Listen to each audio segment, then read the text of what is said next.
السلام علیکم ورحمۃ اللہ وبرکاتہ۔ اس ویڈیو میں ہم لوگ پڑھیں گے عناصر کی تعریف، اقسام، کیفیات و مزاج۔ یہ والا ٹاپک ہم لوگوں نے امور طبیعہ کا جو فرسٹ چیپٹر تھا ارکان، اس میں بھی پڑھ رکھا ہے اور بہت آسان سا ٹاپک ہے۔ اگر آپ نے امور طبیعہ کا فرسٹ چیپٹر ڈھنگ سے پڑھا ہے ارکان، تو پھر یہ والا ٹاپک آپ کو منطق میں پڑھنے کی ضرورت نہیں ہے۔ اگر آپ نے ٹھیک سے نہیں پڑھا یا پھر ایز اے ریویژن اس ویڈیو کو دیکھ سکتے ہو۔ عناصر عنصر کی جمع ہے، وہ سادہ اور بسیط اجسام ہے جن کے آپس میں ملنے سے موالید ثلاثہ بنتے ہیں۔ سب کے سب مادی اور اصلی اجزاء کے آپس میں ملنے سے بنے ہیں۔ عناصر کو استقصات بھی کہتے ہیں۔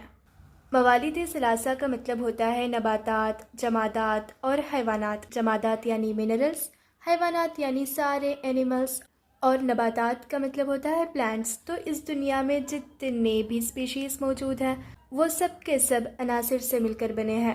مادی کا مطلب ہوتا ہے مٹیریلسٹک، اور اصلی اجزاء کا مطلب ایسے اجزاء جن کے بغیر کوئی وجود میں آ ہی نہیں سکتا۔ سادہ یعنی سمپل اور بسیط یعنی مفرد۔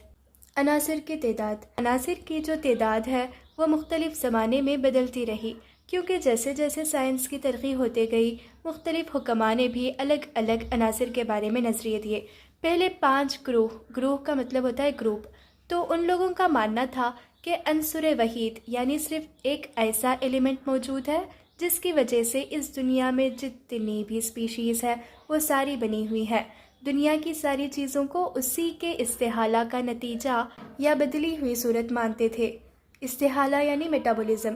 تو جو پہلے 5 گروہ ہیں ان کے نظریے کے جو بانی تھے وہ سب کے سب یہی مانتے تھے کہ ہر چیز یعنی ہر اسپیشیز اس دنیا میں جو موجود ہے وہ سب کے سب یا تو بخار سے بنی ہے، جس کا مطلب ہوتا ہے ویپر، گیس، یا پھر مٹی سے بنی، آگ، پانی، ہوا، کسی ایک سے ہی بنی ہوئی ہے۔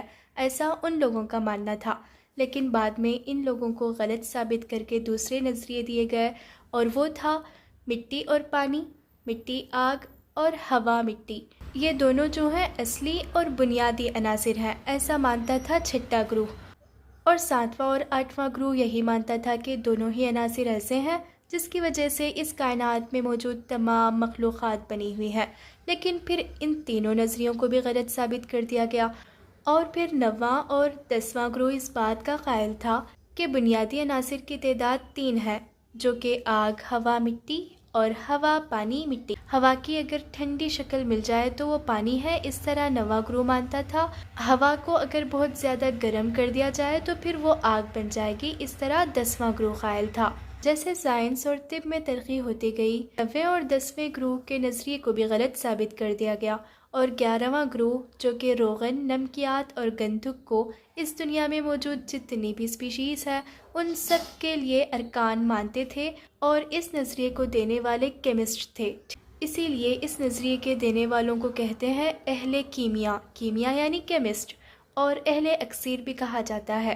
یہ جو نام ہے آپ نے اچھے سے یاد رکھ لیں، کیونکہ اسی طرح کے نام MCQs میں پوچھے جاتے ہیں۔ اور جو 12واں گروہ ہے اس پر طب کی بنیاد قائم ہے۔ ہم لوگ یونانی طب پڑھتے ہیں، اس طب کا جو بنیاد ہے آگ، ہوا، مٹی، پانی، یہ چاروں رکن جو ہے موالید ثلاثہ بننے کے لیے اصلی رکن ہے۔ اور اس نظریے کے ماننے والوں کو کہتے ہیں فلاسفہ مشائین۔ ٹھیک، فلاسفہ یعنی فلاسفرز، اور مشائین کا مطلب ہوتا ہے گھوم پھر کر تعلیم دینے والے۔ تو جو پچھلا دور تھا اس میں کوئی اسکول، مکتب، مدرسے ایسے تو قائم نہیں تھے۔ پڑھائی کے لیے ایک جگہ سے دوسری جگہ طالب علم کو جانا پڑتا تھا، اور ایک دور ایسا بھی رہا تھا جس میں استاد خود سفر کرتے ہوئے چلے جاتے تھے تاکہ وہ بھی راستے میں نئی چیزوں کو سیکھ سکیں، اور جو اپنا علم تھا وہ دوسروں کو سکھاتے ہوئے جاتے تھے، اسی لیے انہیں کہتے ہیں مشائین۔ مشا کا مطلب ہوتا ہے چلنا۔ ٹھیک، اور جو آیورویدا کے لوگ ہیں وہ 15ویں گروہ کے قائل ہیں۔ ان کا ماننا ہے کہ عناصر اربع کے ساتھ ساتھ آکاش یعنی جسے سنسکرت میں کہتے ہیں اسیر، وہ بھی شامل ہے، جس کی وجہ سے موالید ثلاثہ کا وجود ہوا ہے۔ حکمائے ہند، حکمہ جو کہ حکیم کی جمع ہے، اور ہند یعنی ہندوستان۔ تو جو آیورویدا کا طب ہے وہ 15ویں گروہ کا قائل ہے، جس میں آگ، ہوا، مٹی، پانی کے ساتھ ساتھ آکاش کا بھی شمار ہے۔ اس نظریے کے ماننے والوں کو کہتے ہیں اصحاب خلیط۔ ٹھیک، لاتعداد یعنی جن کا کوئی شمار نہیں، بہت سارے عناصر ہو سکتے ہیں یہ جو ہے ماڈرن پیریوڈک ٹیبل میں جو ہم لوگوں نے پڑھ رکھا تھا ایلیمنٹس، اسی کے بارے میں بات ہو رہی ہے۔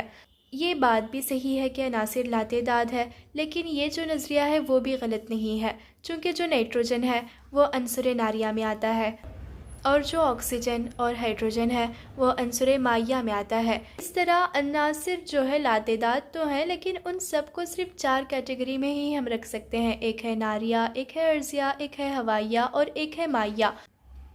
اس کے مطابق تو پھر ہمارا جو نظریہ تھا وہ غلط نہیں ہوا، ٹھیک، بہت اچھا نظریہ ہے۔ کیفیات جو کہ کیفیت کی جمع ہے، اور کیفیت کیا ہے؟ یہ جو کیفیت کا لفظ ہے وہ کیف سے بنا ہے، اور کیف عربی میں کہتے ہیں حالت کو۔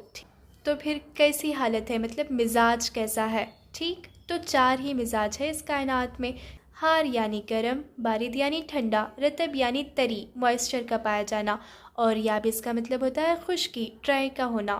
ہوا کا مزاج ہے حار رطب، آگ کا مزاج ہے حار یابس، پانی کا مزاج ہے بارد رطب، اور مٹی کا مزاج ہے بارد یابس۔ اچھا، یہ کیفیات جو ہیں وہ 4 تھیں، ان کے کیا کیا افعال ہیں؟ دیکھو، یہ جو حار ہے، کسی بھی چیز کو اگر گرم کر دیا جائے تو وہ ایسے پھیل جائے گا۔ اگر آپ برف کو گرم کر دو گے تو وہ پھیل کر پانی بن جائے گا۔ اگر آپ لوہے کو گرم کرو گے، باوجود کہ وہ اتنا سخت میٹل ہے، پھر بھی گرمی سے وہ پگھل جائے گا۔ اور جو بارد ہے یعنی ٹھنڈک، اگر آپ کسی بھی چیز کو ٹھنڈک برودت پہنچاؤ گے تو وہ جم کر سکڑ جائے گی۔ جیسے پانی، اگر آپ بہت زیادہ ٹھنڈک پانی کو پہنچاؤ گے تو پھر وہ سکڑ کر برف بن جائے گی۔ اور رطب کا مطلب ہوتا ہے طری دینا، موئسچر کا ہونا۔ اس کی وجہ سے کیا ہوتا ہے، کون سی بھی چیز بہت جلد کسی بھی شکل میں تبدیل ہو سکتی ہے اور اپنے شکل کو کھو بھی سکتی ہے۔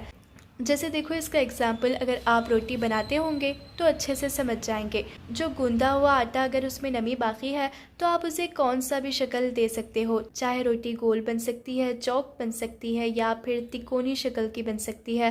روٹی کو الگ الگ شکل دینا ہے تو جو آٹے میں موئسچر ہے اسے باقی رکھنا ہوگا، ورنہ پھر وہ روٹی الگ الگ شکل اختیار نہیں کر پائے گی۔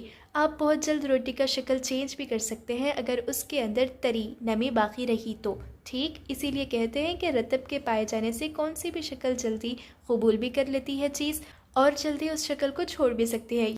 اور یابس کا مطلب ہوتا ہے خشکی۔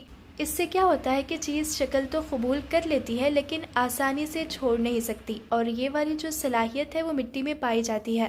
دیکھو، اس کی مثال ایسی ہے، آپ لوگوں نے مٹی کا مٹکا تو دیکھا ہوگا، وہ بہت اچھی شکل میں رہتا ہے، اس میں جو ہے یبوست کو لایا گیا، اور یبوست اس میں آئی آگ کی وجہ سے، بہت زیادہ اسے پکایا گیا، جس کی وجہ سے وہ ایک اچھی شکل تو اختیار کر لیا۔ لیکن کیا مٹی کا مٹکا پھر دوسری شکل اختیار کر سکتا ہے؟ بالکل بھی نہیں، ٹھیک۔ اگر وہ ایک مرتبہ ٹوٹ گیا تو مطلب وہ کسی کے کام کا نہ رہا، کیونکہ اس مٹکے میں نمی باقی نہیں رہی، وہ تو ایک پورا پراپر شکل کا ایک مٹکا بن گیا، اب اس سے کچھ بھی نہیں بنایا جا سکتا، ٹھیک۔ اب پھر اس کو ذرہ ذرہ کر کے پھر مٹی بنا دینا پڑے گا، اس کے بعد وہ کسی کام کا ہو سکتا ہے۔ آئی ہوپ کہ اس مثال سے آپ کو سارے کیفیات سمجھ آئے ہوں گے۔ الحمدللہ جو آج کا ٹاپک تھا وہ بھی کمپلیٹ ہو چکا ہے۔ امید کرتی ہوں کہ آج کا جو ٹاپک تھا وہ اچھے سے سمجھ میں آیا ہوگا، اور سچ میں اچھا لگا تو اپنے دوستوں کے ساتھ اور جونیئرز کے ساتھ لازمی شیئر کریں۔